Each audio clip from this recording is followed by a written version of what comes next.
Alright traders, I am back again with another video, and in this video we're going to start looking at trading ETFs with Ichimoku. So a lot of times you see me talking about trading Ichimoku and we're talking about Forex. Sometimes we're talking about currencies, but you haven't really seen me talking about stocks and options or ETFs or things of that nature. So we're going to be doing that, and we're going to be jumping into that. And today we're going to focus on one of the largest and most heavily traded ETF, which is going to be the S&P 500. So this is not an ETF course right now. This is just looking at the overall trading of this asset today, what we're looking at.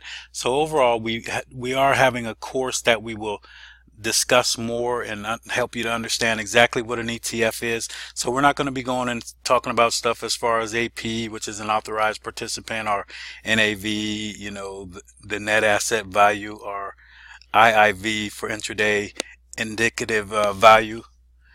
We're going to be just looking more like on the chart. So just looking at the more technical stuff, all right? And won't be focused on all the fundamentals, but that's going to be an important aspect when we're trading here, because when we're trading with Ichimoku and we're looking at Forex, a lot of times we could say we're not going to look at the fundamentals as much because we just won't trade when there's major news, and we'll just trade when there's based off of the technical analysis. All right, so to understand more about an ETF a little bit is that there are other things that you have to take into consideration. So we're going to just be focused on the technical aspect today, but some of the things to understand are the expense ratio of the fund, and you want to usually pick the lowest expense ratio. So the expense ratio is the basically that's the fee, the annual fee that the fund charges the shareholders. All right. So an ETF is more so influenced by supply and demand. So the supply and demand of the market, which usually determines that price of the ETF for that day, basically. So if you have a market that's out of equilibrium, then you're going to have a fluctuation in your price and everything for that intraday value. All right. So you need to understand those kind of things, and we're not going to get that deep today. We're just going to look at the underlying structure here of the chart and show you how Ichimoku follows this asset, and how you could still use this, and along with some of the techniques that we show and teach, you can use Ichimoku with all kinds of trading assets, as I just said, like Forex, crypto currencies, these ETFs as we're talking about, stocks, basically all that stuff. All right, so we want to get focused on that. We want to show more of that and teach people and show people how to understand that. So with this S&P 500, as you could see, basically you could see this thing, the high, the all-time high was hit back here on January 26th, and that all-time high basically was 286.63. all right, and then the market dropped. Is that just a correction, and is the market getting back into the norm and move higher? Now there's some factors looking at this thing. All right, so I'm going to mark some levels here. I'm going to put that level here, this high that was the previous high of all time, 286.63. let's mark that exactly. All right, 286.63. We want to have that exactly there. 286.63. I hit that right on the nose. Okay, so we got that there. All right, so we want to keep that on our chart. We always want to see that level and know that level. So when the market gets back to that point, that's going to be a factor with the market. All right, so we also going to look at some things like divergence. Okay, so you could see here, divergence was in play for quite a while. This is why I tell traders don't trade divergence, basically just divergence, because I'm going to show you where this divergence started kicking in. All right, so this market was going to the upside for quite a while, and you could see back here where that divergence was. The market was going to the upside, and the ultimate oscillator was going to the downside, showing you some bearish divergence. We hit this all-time high here, and we were making highs throughout as we were moving, but we made this all-time high here, and then you have divergence. Now if the market could pull back to that level again, and that's what we're looking at, to see if the market pulls back to that level, then we'll see what happens at that point. All right, but currently where we are today, that's going to be the factor that I'm looking at. Now a lot of people look at Ichimoku and don't think that you could trade stocks or other assets with it, but you could see when you're looking for trading opportunities, you're going to learn to follow this based off of a good trend. You're going to want to bounce off of the Tinkinson asset level here. So you could see this Tinkinson level and how well the market follows this Tinkinson level. So when you're looking for trades, those are going to be the areas that you're looking to get into a trade.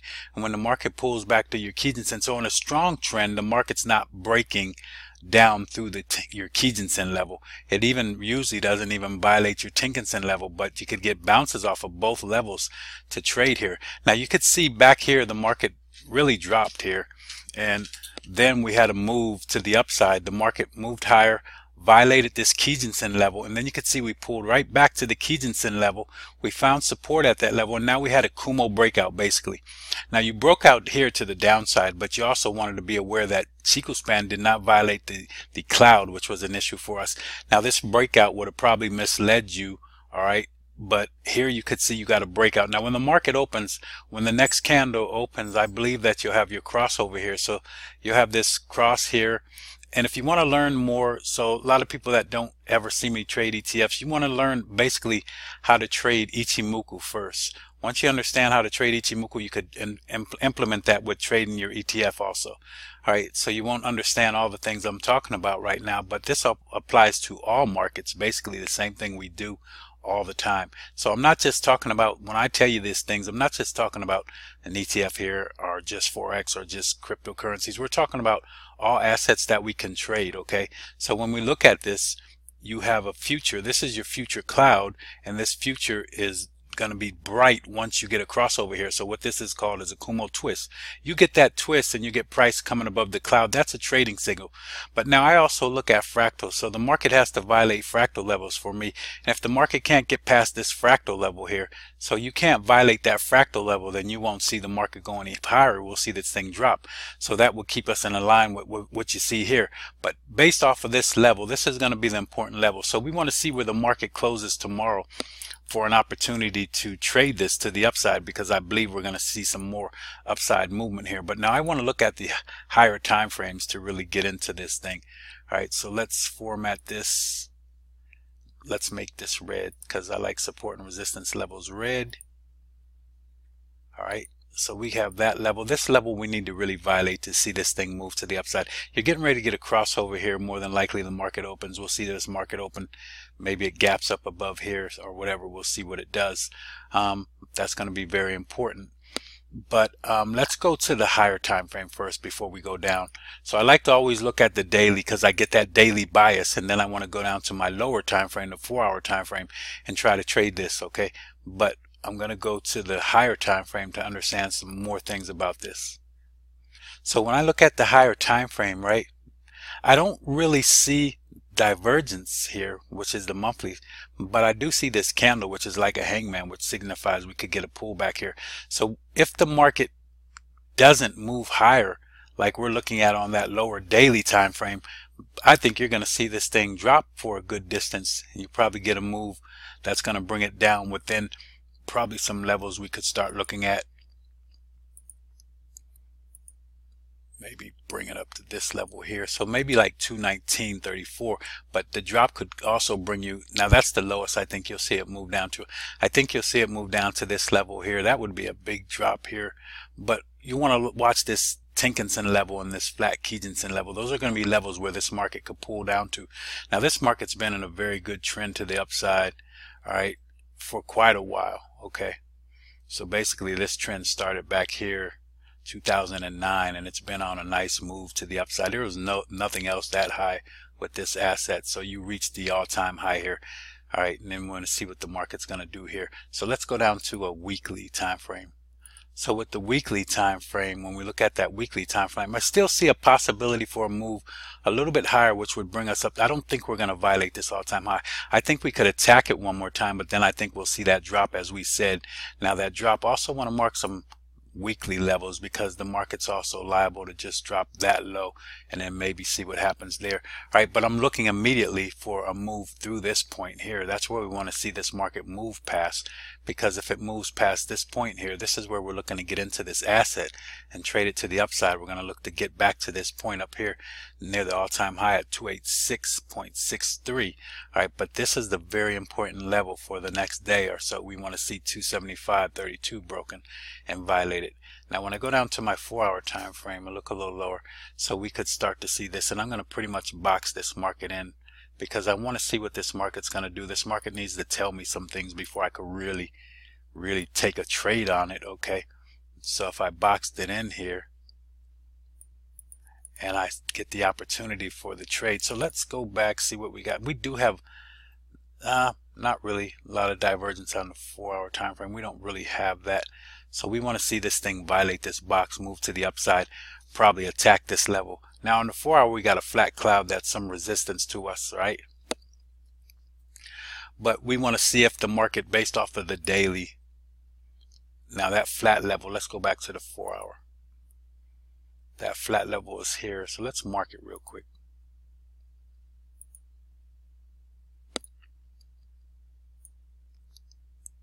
So we mark that flat level.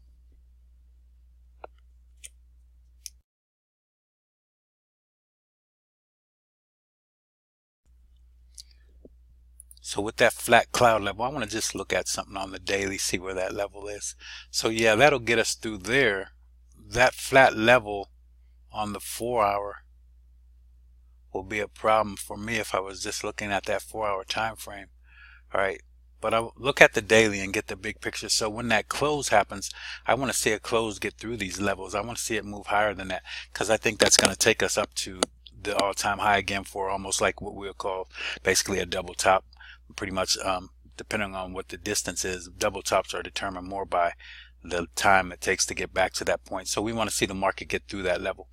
I think if we get through that level, we'll see this thing move much higher, and then eventually we're going to see this thing drop. And we could be getting into a level where this market starts ranging between levels, right, and not violating this all-time high. All right, so that's what we're looking at with this S&P 500 for the immediate time. So we'll have more clarity on things as we see what the market gives us tomorrow.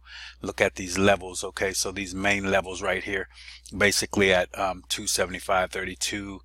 Want to get through 276.51 also, but I'm more concerned with 275.32. all right, so let's see what the market does, see what the market gives us, and we can probably get an opportunity tomorrow to take this thing to the upside. But we need to violate those levels. So if we don't get through that level, this market is going to drop, and we won't see it attack that high for quite a while. We'll probably drop much farther down to the downside. All right, so that's looking at the S&P 500. Hopefully that helped you out. Basically, if you want to start learning how to trade your assets, EFTs or whatever it is with Ichimoku, then just follow me on YouTube and also visit my site, where I'll have courses where we'll be looking at trading ETFs, options, and everything with Ichimoku. So you can learn really how to trade all kinds of assets using Ichimoku and understanding how to do that. Again, yes, there's other things that you're going to be needing to look at. So it depends what you're trading, what kind of market you're trading, as to how much you have to look at certain other things, because news is always going to be a factor with mostly everything. But like I said, with Forex, we could basically say we're not trading on those news days. Okay, and you can kind of do the same thing with all assets if you really wanted to, but there's certain news that just happens that's going to affect these assets anyway. So let's really end this now, and then we'll get back to it again. We'll come back, see what the market's giving us, and we'll start looking at other assets, and hopefully we help you guys out. Visit me at my website shown here, and if you want to become a member, learn how to trade Ichimoku, you can do that too. You can watch me on YouTube, and I'll be posting a lot more videos about trading ETFs. All right, guys, until next time, hopefully this helped you out. God bless. Have a great one. So long.